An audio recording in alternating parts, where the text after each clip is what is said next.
pas ne pas tomber en amour avec une plante comme ça. On appelle ça du bois sans bon. La mérique baumier. On ne revient jamais les mains vides d'une promenade en forêt. C'est la conviction du matapédien Marcel Boucher. Bon, ici, ça a l'air de rien, mais on a au moins une dizaine de plantes intéressantes.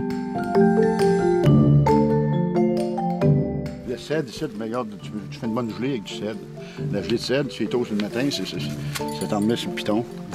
Ce cueilleur des bois aime vivre selon les saisons et les forêts qui l'entourent. Il récupère et récolte tout ce qui se trouve sur son territoire avec et par respect de la nature. Ici, j'ai de la belle menthe poivrée.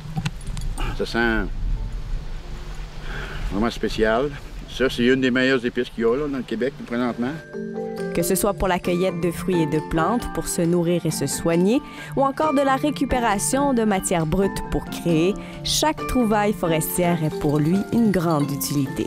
Les petites boîtes de résine de même, je les ramasse. C'est toujours commode d'avoir ça. Là. Je la fais fondre, puis je peux faire un genre de colle pour travailler mes bijoux. J'explore la forêt pour trouver quelque chose de bien à faire avec. Puis j'explore du côté artisanal, qu'est-ce que je pourrais créer du côté artisanal avec ce que j'ai là. Un bout d'os d'orignal se transforme en couteau, un bout de branche en cuillère. On appelle ça une brahoule. Une brahoule, c'est une genre de cuillère en ancienne. Son but, conscientiser la population à la valeur importante des ressources forestières et surtout à la protection de sa biodiversité. Je souhaite qu'on se réveille que la mondialisation, là, c'est pas nécessairement bon. J'ai peur qu'à un moment donné, on fasse le tour de la Gaspésie puis que ça soit tout pareil.